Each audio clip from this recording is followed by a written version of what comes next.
ఉండదు. కానీ ఏకంగా వీళ్ళకి సంబంధించిన ఒక వ్యక్తిని క్రియేట్ చేస్తున్నారు. ఆయన చేత ఆయనను అప్రూవర్ అంటున్నారు. ఆయన చేత ఇష్టం వచ్చిన మాటలు మాట్లాడిస్తున్నారు. ఒక మ్యానుఫ్యాక్చర్డ్ ఎవిడెన్స్ క్రియేట్ చేయిస్తున్నారు. ఆ మనిషితో ఈ మనిషి పేరు చెప్పిస్తున్నారు. ఈ మనిషిని ఇలా అరెస్ట్ చేస్తూ ఉన్నారు. ఇంతవరకు ఎప్పుడు హిస్టరీలో ఇటువంటి కార్యక్రమాలు ఎప్పుడు జరగల. ఒక తప్పుడు సాంప్రదాయానికి పెద్ద మనిషి చంద్రబాబు నాయుడు గారు ఈరోజు బీజం వేస్తూ ఉన్నాడు. ప్రతి నియోజకవర్గంలో కూడా పాత కేసులు ఏమేమి ఉన్నాయని చెప్పి తవ్వుతున్నారు. ఆయన పాత కేసులలో ఇప్పుడు మన ఎమ్మెల్యే క్యాండిడేట్లను ఎలా ఇరికించాలి అని చెప్పి ఆ కేసుల్లో ఎలా ఇరికించాలి అని చెప్పి ఇప్పుడు చూస్తూ ఉన్నారు.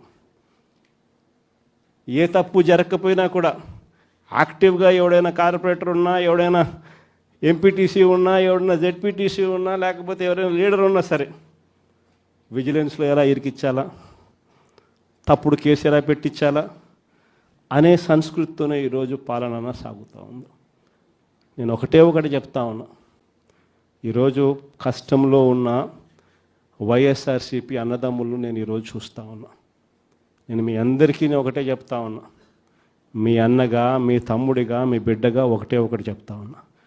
నెక్స్ట్ వచ్చే జగన్ 2.0లో పరిస్థితి ఈ మాదిరిగా ఉండదు.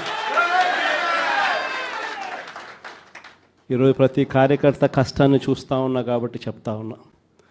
ఇంతకుముందు మన హయాంలో మనం వచ్చే టయానికే కోవిడ్ మహమ్మారి మధ్యలో 2019 జూన్లో మనం ప్రమాణ స్వీకారం చేశాం.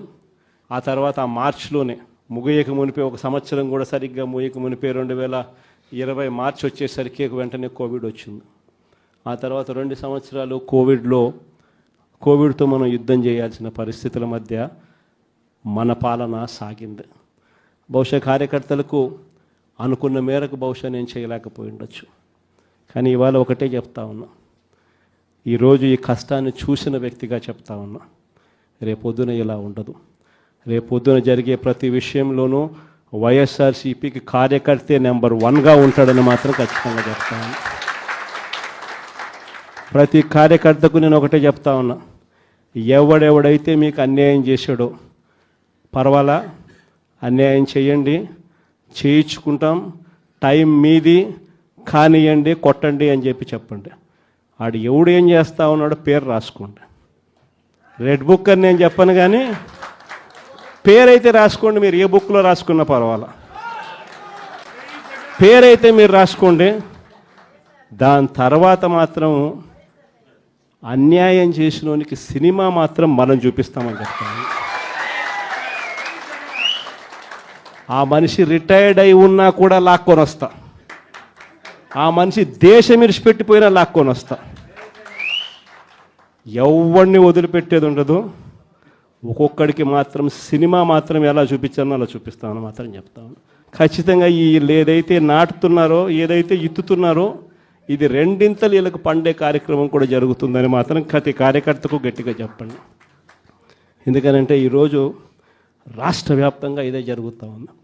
ఒక్కొక్కని కథ వింటూ ఉంటే నిజంగా మనసుకు బాధ కలుగుతుంది. ఆ బాధ ఎలాంటి బాధ అంటే చెప్పలేం. అసలు మంగళగిరిలో ఒక పాపను, కృష్ణవేణి మంగళగిరి పాప, సోషల్ మీడియా పాప తీసుకొని పోయి, ఆడపాపను కూడా, ఆడకూతురు అని కూడా చూడుకోకుండా తీసుకొని పోయి హైదరాబాద్ నుంచి ఎత్తుకొని వచ్చి స్టేషన్లలో పెడతా ఉన్నారు. ఇంకొక పాప సుధారాణి, ఆ పాపను నెలలు ఈ స్టేషన్ నుంచి శ్రీకాకుళం నుంచి తిప్పినారు.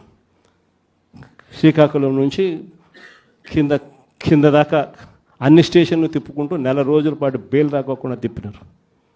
ఆడవాళ్ళను, ఆడకూతుర్లను కూడా చూడుకోకుండా కేవలం వీళ్ళకి వ్యతిరేకంగా పోస్ట్ పెట్టిందని. ఇంత దౌర్జన్యం